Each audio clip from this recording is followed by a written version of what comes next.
Ayun, okay. KGX, kamusta kayong lahat? Isang mabilisang video lang tayo mga kapatid, no?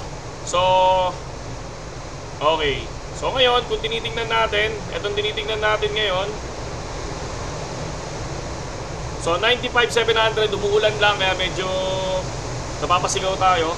95,700 ang ating support, 97,400, 97,800 yung major resistance natin. Ang mid resistance natin, 96,500. So ngayon, kung mapapansin nyo dito, yung candle rejected, no? Rejected siya, nag-bounce ngayon. Ongoing bounce, no? So ang thinking ko dyan, thinking ko lang thinking ko hindi nyo thinking.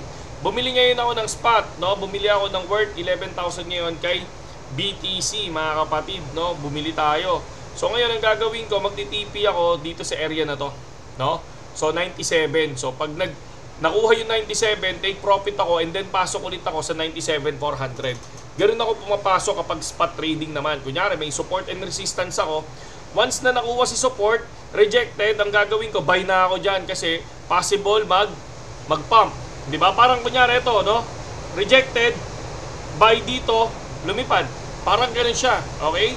So ngayon, pakita ko sa inyo yung Telegram. So sa Telegram natin, kung titingnan natin, ito, papasok siya sa Telegram natin. So ang pasok niya sa Telegram natin, dapat under ka ng link ko sa BitGet, may 50 USDT ka, tapos screenshot mo and then i-check ko yan mamaya. Okay? So ngayon, kung mapapansin nyo dito sa video natin, sa future, pinapakita ko kung ilan yung margin natin. Actually, mali ako dito kay Trump. Kasi dapat $8 lang yan. Hindi ko alam bakit 48 yung nailapag ko. Hindi ko na kinancel. So tingnan ko na lang muna. So kay risk naman, pumasok tayo, 4.7 yung margin natin. And then dito kay JST, 11. Okay? So pag talo ko, talo din kayo. Ganun yun. Okay? Ibig sabihin, lahat ng nilalapag ko dyan is pinasukan ko talaga. No? Para makita nyo na hindi lang basta PA yung ginagawa ko tapos hahayaan ko lang kayong pumasok. Hindi. Ako din, pumapasok ako para at least alam nyo na pinapasukan ko kung ano yung tini-TA ko. Okay? So ngayon, kung titingnan naman natin ngayon yung graph natin sa future, no? Ano na yung status ng future natin? No, kakapasok lang din namin kanina. So far, si Ethereum ay 2% pa lang naman, is 29 pesos. Si REIS ay 4% pa lang naman, ay 12 pesos.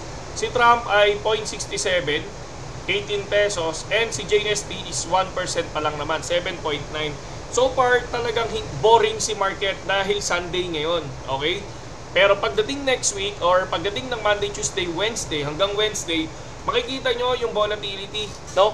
Gagalaw talaga yung market dyan. Either baksak, either taas. No? Ganun yung mangyayari. Bakit ganun yung mangyayari? Kasi magkakaroon ng forexfactory.com. So kung i-check natin ang forexfactory.com, May 5 ngayon, and then May 6 and May 8, ayan, alas 2 ng madaling araw, we have Federal Funds Rate and FOMC statement. So possible, once na positive ang mangyari dyan, dilipad ang market. Okay?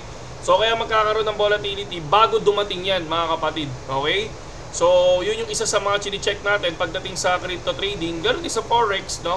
Yan din yung chine-check nila. So balik tayo dito ngayon. So kung tinitingnan ko naman, pagdating naman kay balik tayo sa spot muna.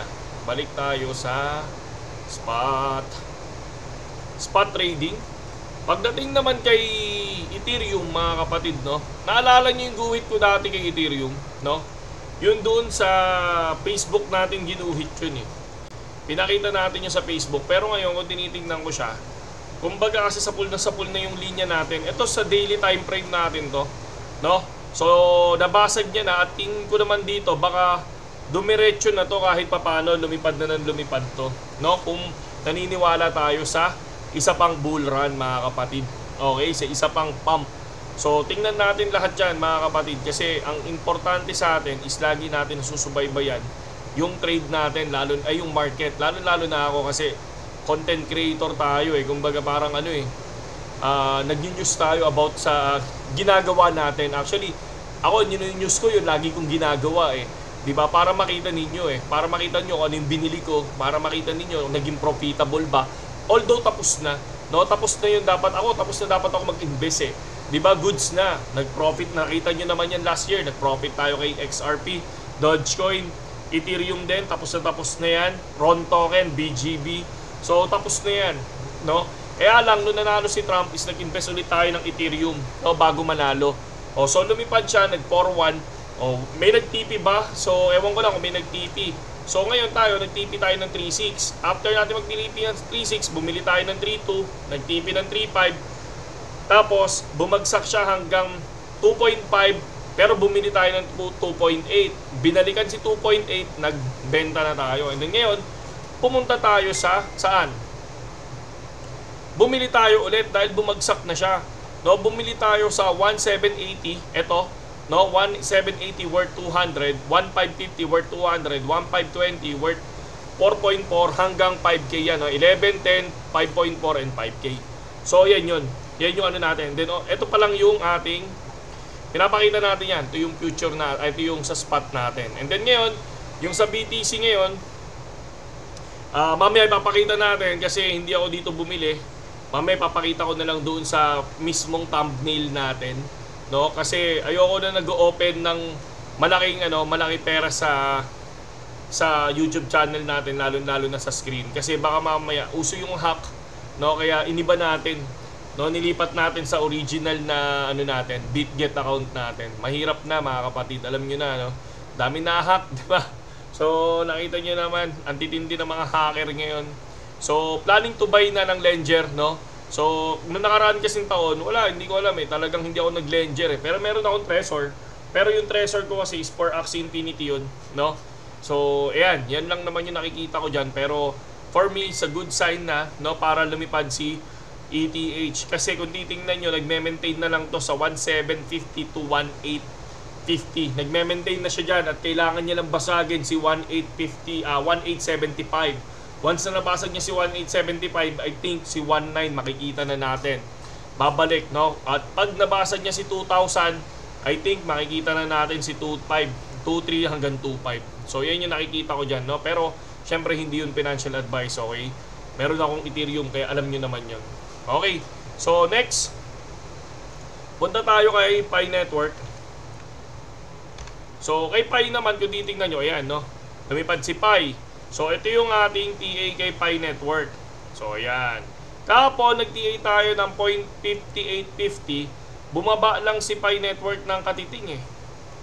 Hindi matibay eh. Hindi matibay eh. Bumaba lang siya, I think, 0.5030. Parang ganun. 0.5030. Ano ba to? 4 hours time frame. Ito. Bumaba lang siya ng, di ba, 0.5850. So, bumaba lang siya hanggang 0.56. Ayan. 0.56. So, profit na rin, di ba? Profit na rin. Kung 0.5850, profit na rin yun. So, ngayon, tinitingnan natin, ito yung ating support and resistance kay Pi Network. Once na umangat to ng 0.61, so, 0.6187, possible to sa 0.63. Pag bumaba to ng 0.5719, so, makikita ulit natin si 0.50. Yun yung napapansin ko dito. Okay? Yun lang kay GX at mabuhay tayong lahat.